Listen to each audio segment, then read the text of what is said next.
Live from Akron, Ohio, you're watching Blurred City. Hey, we're in the building and I got the grand, incredible Cameron Blakey, the artist with the mostest, the hostess with the mostest. You're the host now. Hey, man, I try.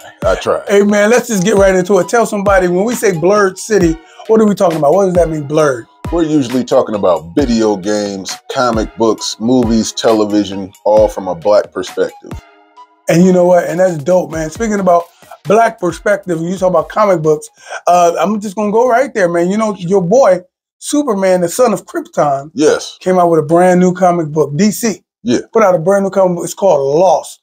Oh, now, I'm going to give you a little synopsis. I'm not going to kind of tell you the whole damn thing. Yeah. I'm going to give you the Ramesses, the great version, the hieroglyphic version, okay? The abridged. So peep this. Now, I'm going to chop it up a little bit because the way it's written, the timeline, is written way better than I'm going to tell you. So you still be able to go get this. This is the first one.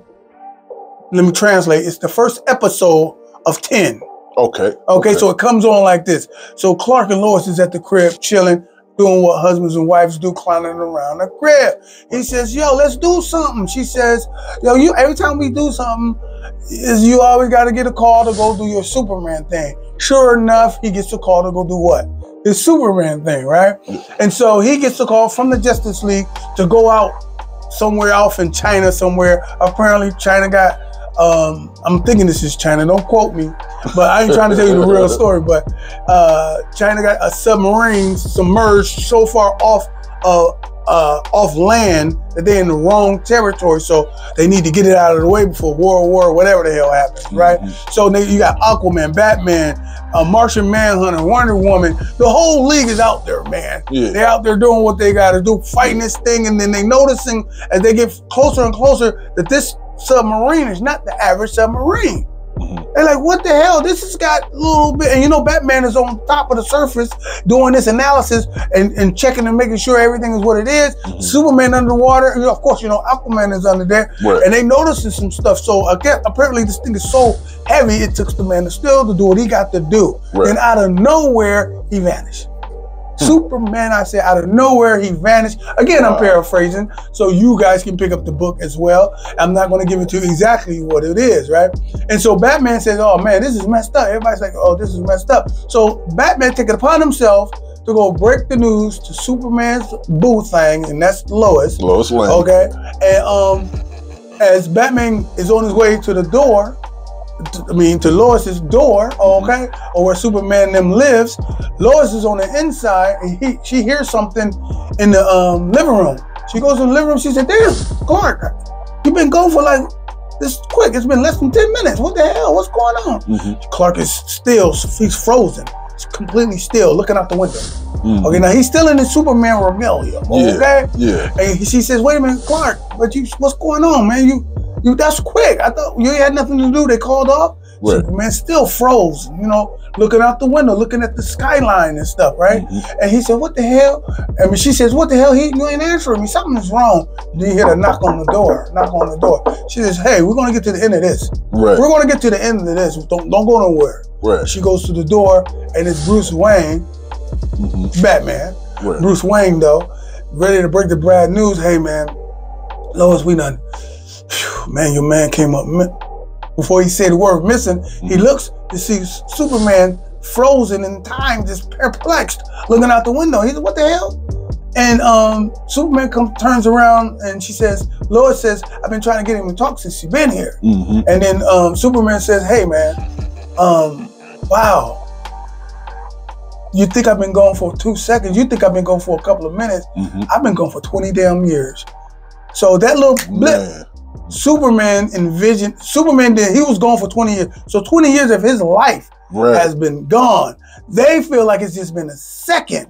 So he is tripping. That's why he's staring out at the window. He's been gone for 20 years. So this is where the comic book is going. You understand what I'm saying? So I think that's interesting. What do you think? I think that's awesome. That's an incredible plot. Like, that's a great way to start the story. That's how you start. That's how you kick it off. And DC way to make it happen. It's called Lost. Okay, and go check it out, man. We're gonna keep you guys abreast to it. So that means you got to get on board so you can talk about it more. Absolutely. All right, man. Speaking about talk about it more and thinking about investing, when we talk about comic books and stuff like that, it's that time of the year where Comic Cons are popping up. Now, when we say Comic Con, a lot of people may not know. I know the people that's watching us may understand, but we also got some people who just watch us for other stuff. Right. But this is Blerd City, right? So tell somebody what Comic Con is. Well, Comic Con is basically a convention for all geek culture.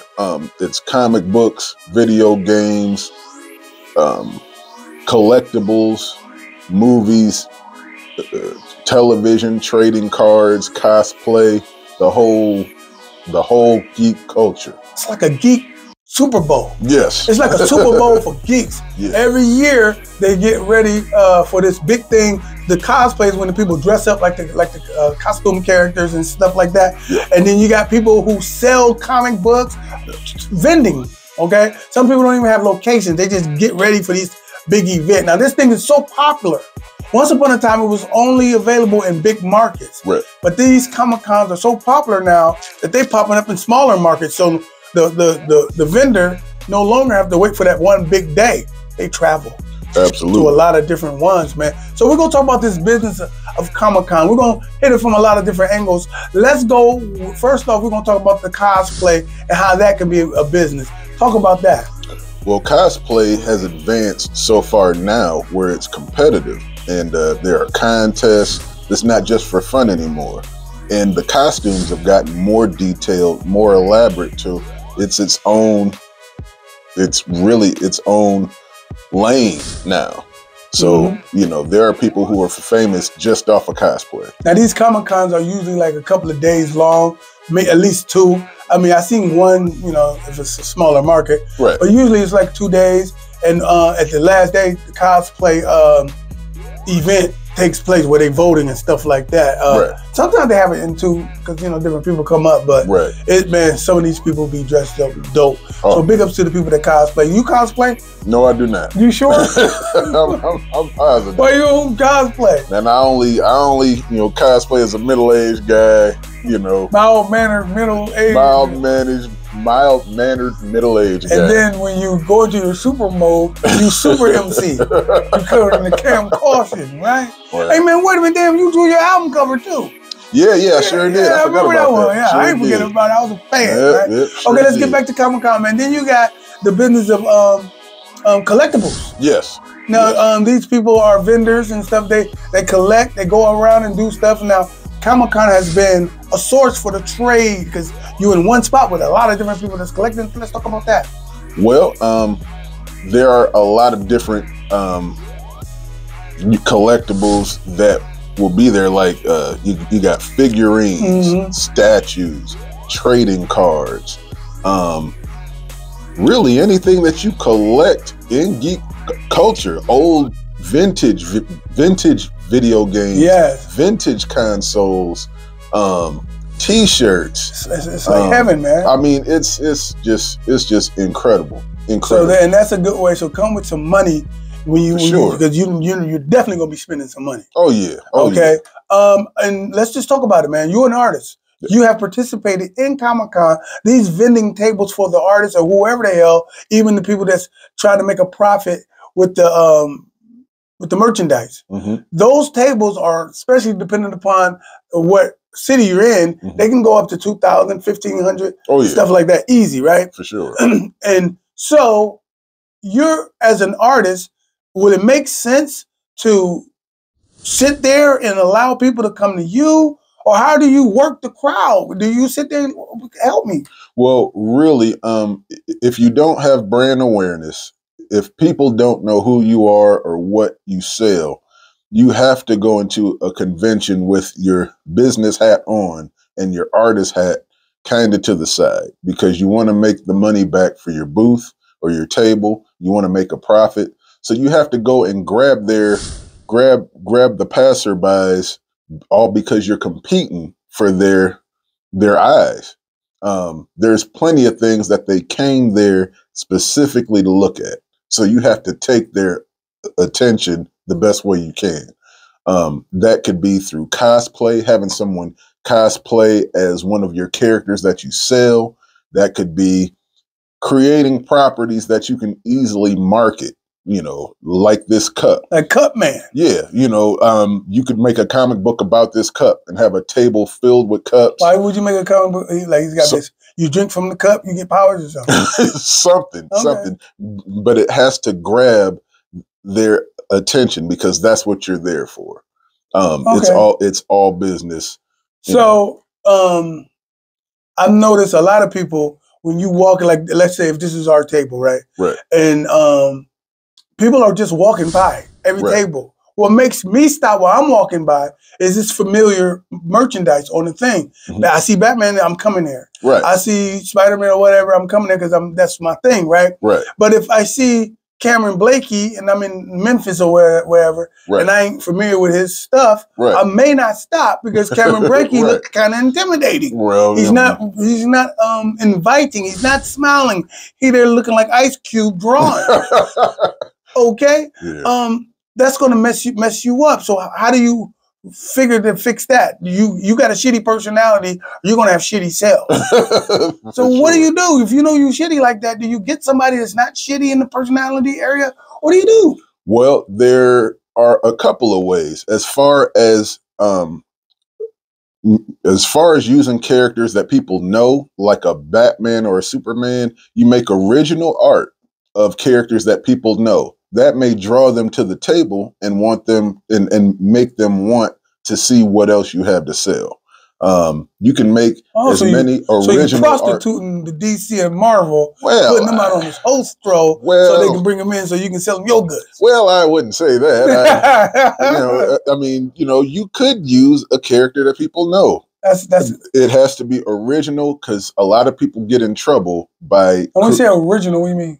Well, drawn, created right there, and not mass produced, not printed, because that's you really aren't supposed to do that. And in the last few years, companies have cracked down on that. And I mean, there are legal teams at conventions now just for that. So if you don't want a cease and desist letter, you want to make original artwork of characters that people know. And that'll bring them to you and make them want to know what else you got.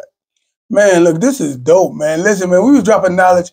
Just a little simple understanding. We're going to definitely get back into this conversation the more and more Comic-Con start kicking off. We at the tip of it now. Of course, we're going to be at a couple this year around this area, bringing this particular Blerd City live from that perspective. But listen, I've been getting some DMs. Okay. They in your boys' DMs, right? They liking what you're doing when you draw on the table, right? Okay. So I know you do, you draw for profit and stuff like that, right? But the ones that you draw here, are those available to purchase? Well, they can be. They can be if people would be so bold as to drop some comments and, you know, talk about what they want to see, characters they might want to see drawn. We can make that happen and possibly sell them. I like that in real time. So listen, what we're saying is, and thank you, Braggs, for getting in the DM and saying this.